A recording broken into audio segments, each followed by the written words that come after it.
Hindi na rin ba tayo papasok sa klase? Hayaan nating padidein ni Diana si Coconut. Girls, hindi niyo ba naiintindihan? Hindi ko pwedeng pabayaang magutom si Coconut. Diana, naiinis na ako sa'yo tsaka sa Coconut na yan ha. Gumastos ka ng 500 euros para sa kanya. Sana binigay mo na lang sa akin pambili ng makeup. Nat, huwag mo nga pakialaman yung pera ng iba. Girls, may dahilan ako bakit gumastos ako ng 500 euros para sa kanya. Kuting lang siya. Iniwan siya ng mami niya kasi may sakit siya. Kawawa. Magaling na siya ngayon at lalaki siyang healthy. Okay, padidein mo na siya tapos pumunta na tayo ng school. By the way, Diana, bakit hindi ka pinuntahan ni Kiril? Oo nga, girls. Tatanungin ko siya mamaya sa school bakit hindi niya ako sinundo ngayong araw. Coconut, gusto ng ninang mo, ubusin mo yung buong bote. Ninang, tingnan mo nga sasabog na siya. Well, gusto ko lang lumaki siya agad para wala nang problema sa kanya. Ang importante, hindi tumais si Coconut sa bago kong t-shirt. Kumakain ka pa ba ha, baby? Diana, tara na. Ayokong mag-absent dahil dyan kay Coconut. Let's go. Oo, buti naman may kumampi sa akin. Girls, alam nyo, wag nyo na kaming hintayin. Mauna na nga kayo. Oo, girls, baka wala kayong puso. Hindi nyo ba naintindihan? Hindi pwedeng maiwan yung kuting dito nang hindi kumakain. Okay? Coconut, gusto mo pa ng dede? Sige, maghihintay na lang kami. Mga banis tayo, kailangan magkakasama tayo. Coconut, konti na lang. Coach Kiril! Kiril! Coach Kiril, magpa-practice ba tayo ngayon? Wala, tulog siya. Siya mismo nagsasabi matulog tayong maaga para energetic tayo sa umaga. O ano yan? Anong ginagawa nyo? Hayaan nyo siyang matulog. Mamasyal na lang tayo. Hoy guys, naririnig ko kayo. Sandali lang, 5 minutes, mag-umpisa na tayo. Bro, pwede ba magtanong? Bakit wala kang tulog? Dahil kay Coconut. Kasalanan ni Coconut lahat to. Sumisigaw na Coconut. Paano naman sisigaw yung Coconut? Sa tingin ko, yung Coconut nasa fridge. Hinihintay mainom. Guys, please, 5 minutes ng katahimikan tapos mag-umpisa na tayo. 5 minutes ng katahimikan? Gusto mo pa 15 minutes eh. Isang oras na kami dito. Na-miss natin yung first lesson. Girls, alam ko. Gusto ko lang malaman bakit hindi dumating si Kiril tsaka hindi niya tayo hinatid sa school. By the way, si Thomas din. Tinext ako ni Thomas na sobrahan daw siya sa tulog. At si Kiril, anong problema niya? Bilisan na natin, alamin na natin kung anong problema ni Kiril. Oo, para makapasok na sa school. Girls, tingnan nyo, bakit hindi sila nagte-training? Natutulog ba sila? Mahimbing yung tulog nila. Anong nangyayari? Tara, tanungin natin kung anong problema nila. Oh my God! Boys, gising na! Huwag mong guluhin yung panaginip ko. Diana, galit ako sa'yo. Oh, galit siya sa akin? Thomas, sabi mo magpa-practice kayo. Hindi mo sinabi na matutulog kayo dito sa basketball court. Mga losers ba kayo, boys? Boys, bakit hindi kayo nagpa-practice? Anong klaseng nap time to, ha? Guys, nandito yung bunnies. Hello bunnies. Girls, wala eh. Natutulog yung coach namin, so natulog na rin kami. Magpa-practice na kami ng basketball ngayon. Bakit natutulog yung coach? Kiril, gumising ka nga dyan. Anong problema ni Kiril? Hindi ko pa siya nakitang ganyan dati. Kitty, kahit Kiril. ako... Kahit ako, first time ko nakita yung sarili kong ganito. Sorry, ayaw matulog ni Coconut, so paano ako magpa-practice? Anong Coconut? Pwede ba sabihin mo anong Coconut yung sumisigaw buong gabi? Hayaan nyo si Diana magpaliwanag ng screaming Coconut. Kiril, paano mo nasabi yan? Baliw ka ba, ha? Oh, +1 sa atin. Alam mo Diana, yung Coconut mo nakakabaliw. Buong gabi, buong umaga, umiiyak siya. Siya na lang pinapansin mo. Ganun ba, Kiril? Sige. Yun ba yung dahilan bakit hindi mo ko sinundo sa bahay? Malaking away to. Oo, dahil dun. So mag-decide ka, sino mas importante? Ako, si Coconut. Anong sinasabi mo tungkol sa inaanak ko? Alam mo Diana, Kitty, pareho kayong baliw. Tara na guys, maglaro na tayo. Kiril, mag-uusap tayo pagkatapos ng training. Alam mo Kiril, pwede kayong mag-break ni Diana kasi hindi mo mahal si Coconut. Tara na girls, baka ma-miss natin yung second lesson. Oo, mag-uusap tayo. Good luck. So Kiril, sino si Coconut? Si Coconut yung pusa. Iyak ng iyak buong gabi kaya ako napuyat. Sige, tumawa kayo. Tignan ko lang kayo kapag naiwan ng isang gabi sa inyo si Coconut.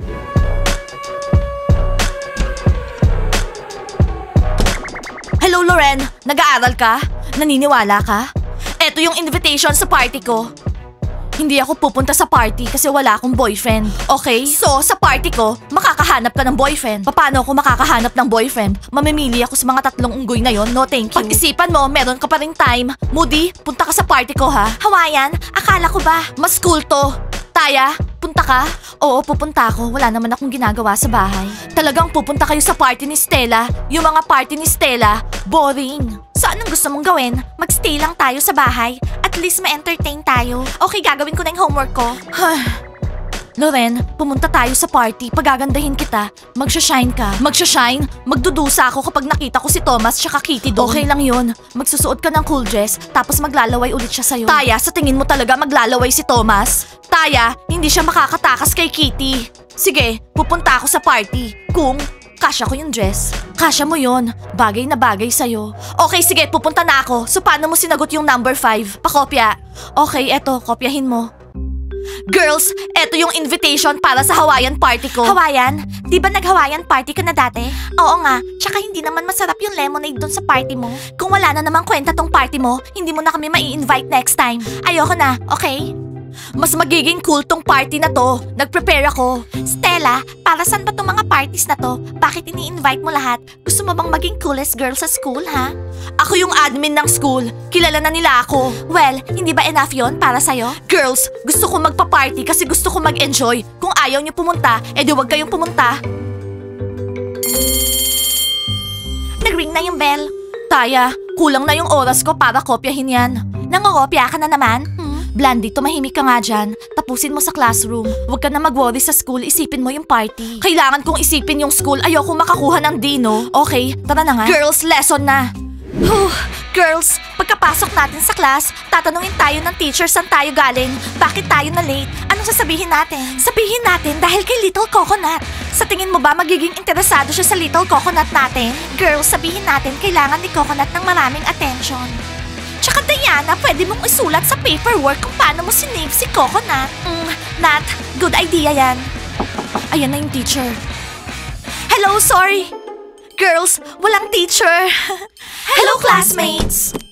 Diana, bakit ka late? Bad example ka dito sa school. Late palagi. Sa bukas, magiging late din kami, Bunnies. Kayo pwedeng malate, kami hindi. Girls, hindi nyo naiintindihan kung paano kami karesponsable. Hindi nyo alam kung sinong binibabysit namin all night. Wala kaming tulog. Oo, well, tumutulong din kami ni Nat. Iniinit namin yung milk up to 30 degrees para hindi mapaso si Coconut.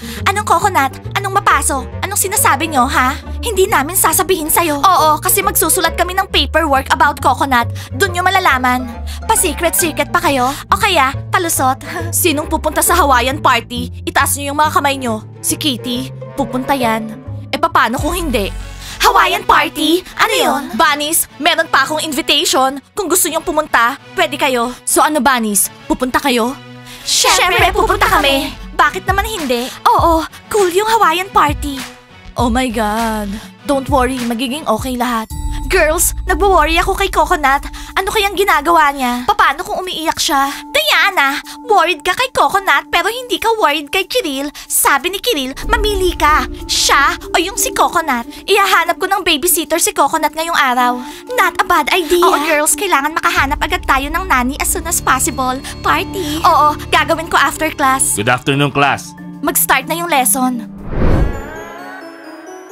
Guys, tinext ako ni Stella. Ini-invite niya tayo sa Hawaiian party. Anong say nyo? Oh, bakit? Nagde-date na ba kayong dalawa? Oo, malapit na maging kaming dalawa ni Stella. Guys, sasama ako sa Hawaiian party nyo. Bahala si Diana mag-babysit kay Coconut. Love ko yung mga cat. Ako na lang mag-babysit kay Coconut. Eh di tulungan mo mag-babysit si Diana. Si Zack yung nani ni Coconut.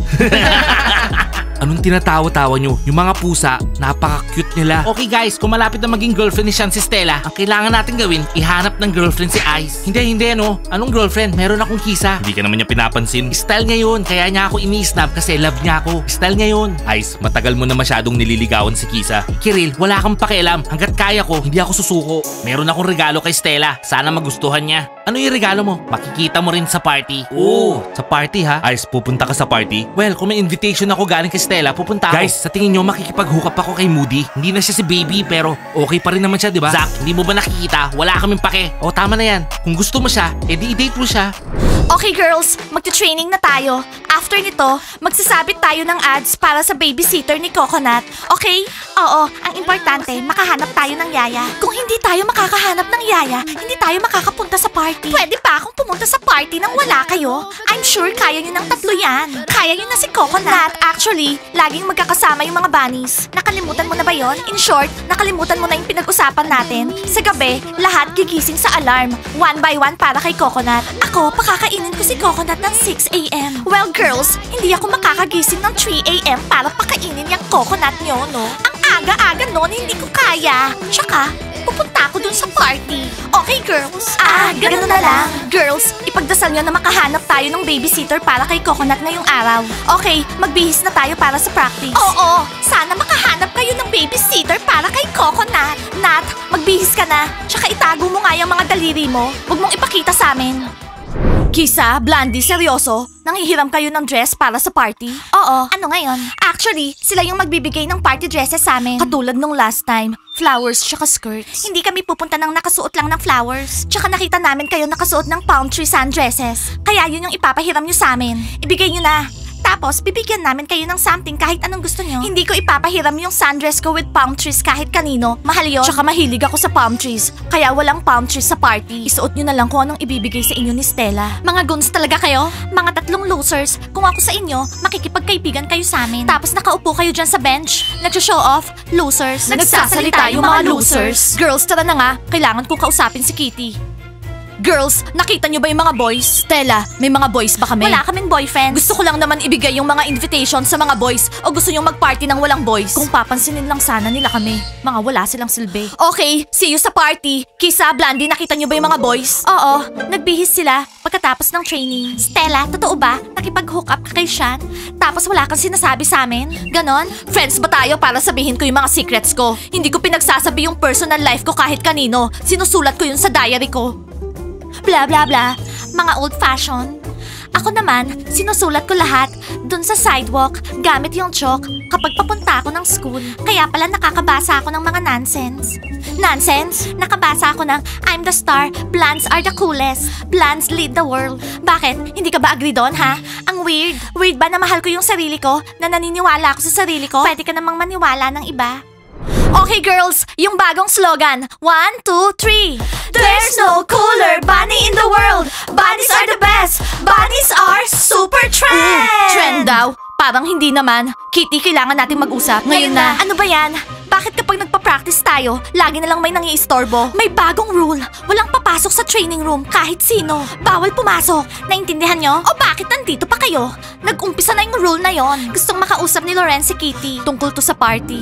Loren, pupunta ako sa party at hindi mo ako mako-convince na hindi pumunta. Naintindihan mo? Sandali lang. Hindi pa tayo nakahanap ng babysitter para kay Coconut. Gusto ko lang sabihin na ayokong sirain mo yung mood ko sa party kapag nandun ka. Iwanan mo na rin si Thomas sa bahay. Okay? Wow, demanding. Loren, Taya, Moody, meron akong maliit na favor na hihingin sa inyo. Sigurado pagbibigyan niyo ako.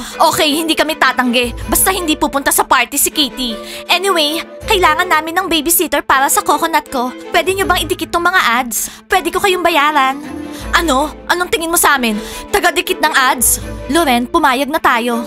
Okay, ididikit namin tong mga ads. Thank you, girls. So ngayon, pabayaan nyo na kami mag-training. Meron kaming bagong slogan. Huwag nyo kaming istorbohin, please. Napapaliw na siya. Naiinis siya sa presence ko, ganon. Hindi ko ididikit yung mga flyers. Meron akong plano para hindi sila makapunta dun sa party. Ako nang bahala dito. Girls, nakalimutan kong sabihin, kailangan idikit nyo yan sa iba't ibang lugar. Okay, yung new slogan. There's no cooler bunny in the world. Bunnies are the best. Bunnies are super trend. Kisa, ready na ako. Anong masasabi mo sa outfit ko? Well, hindi to palm tree sundress, pero Hawaiian. Maganda. Hindi ako pupunta sa party. Anong ibig mong sabihin? Bakit naman? Sinong kasama ko doon? Wala akong friend. Blandy, wala akong ganyan. Ang gusto ko, leopards. Hindi ako bagay sa party na to. Kisa, relax. Magsuot ka lang ng flowers. Okay na yon. Magiging Hawaiian leopard ka na. Okay, Blandy, gets ko na. Hindi ka makakapunta nang wala ako. So pupunta na ako sa party. Well, sana may masarap na lemonade. Tsaka mag-enjoy tayo sa party. Tsaka, meron tayong makilala. Ano, ready ka na? Sige, Blandy, mangarap ka na naman. Okay, magme-makeup lang ako. Girls, ilagay na natin yung mga ads. Sa tingin ko, dito. Seryoso? Gusto mong makahanap ng yaya yung mga bunnies para makapunta sila sa party? So? Tapos masisira yung mood mo. Suggestion ko, itapon natin tong mga ads para hindi sila makahanap ng yaya. Girls, parang hindi maganda to. Basta, sirain natin tong mga ads. Kung hindi, pupunta yung mga bunnies sa party, sisirain yung mood mo. Okay, humanap na kayo ng lugar sa natin itatapon tong mga ads. Cool! Party without bunnies. Nakumbinsin natin si Loren. Magiging cool tong party na to. Girls, nagwo-worry ako kay Coconut. Feeding time yan na. Oo, bilisan na natin. Hello, girls, Loren, nalagay niyo na ba yung mga ads? Ang bilis niyo naman. Oo, 6 na kamay yung gumawa. Thank you, girls. So, hihintayin na lang namin yung babysitter. Thank you, Loren, sa pagtulong sa amin. Okay, sige na. May party pa kaming pupuntahan. See you sa party. Sana makahanap kayo ng yaya. Oo, sana nga. So, girls, bilisan na natin. Kailangan din natin mag-ready para sa party. Nat, pupunta lang tayo sa party kapag may nahanap na tayong yaya. Guys, let's go! Hawaiian party in full swing! Sige guys, mauna na kayo, susunod ako. Kiril, saan ka pupunta? Sa mga bunnies, i-invite ko sila sa party. Oo, baka magalit sila. Kiril, binibabysit nila yung coconut nila. Pero kailangan pa rin natin silang invite. Sasamahan mo ba ako? Oo, tara! Coconut, miss na miss ka namin. Girls, ang galing niya ng gumapang. Okay, bigyan niyo ako ng milk. Papadedeen na natin siya ngayon. Diana, may tumawag na ba na yaya, ha? Wala pa, Nat. Wala pang tumawag. Coconut, open your mouth. Hello girls, pupunta ba kayo sa Hawaiian party? Diana, may mga nasabi akong di maganda. Kalimutan na natin yun. Tara, party tayo. Boys, hindi kami makakapunta. Hindi namin maiwanan si Coconut. Hindi pa tumawag yung yaya. Ano ba yan? Kahit nag-post na ng ad si Loren tsaka Taya, wala pa rin tumawag na yaya. Pamigay na lang natin yan si Coconut. Sinisira niya yung relationship natin. Kiril, no! Paano mo nasasabi yan? Sa amin si Coconut, hindi namin siya ipapamigay. Okay. Okay, girls. So kapag tumawag yung babysitter, sumunod na lang kayo sa party, ha? Okay, Nat. Good luck sa'yo. Eh, ikaw, Maya. Girls, sa tingin ko mag-hangout din ako. See you. Maya, girls! Bye! Bye, girls. So, Diana, tayo na lang dalawa na iwan kay Coconut. Cool. Oo, Kitty. Hindi ko maintindihan bakit walang tumawag na yaya. Importante ba yon? Hindi pa rin tayo pupunta sa party. Oo, guys, nakita nyo naman, nandito lang kami ni Kitty sa bahay. Hindi kami pupunta sa party dahil dito kay Little Coconut. Okay, like and subscribe to the channel and don't forget to hit the bell. See you on our next episodes. Bye!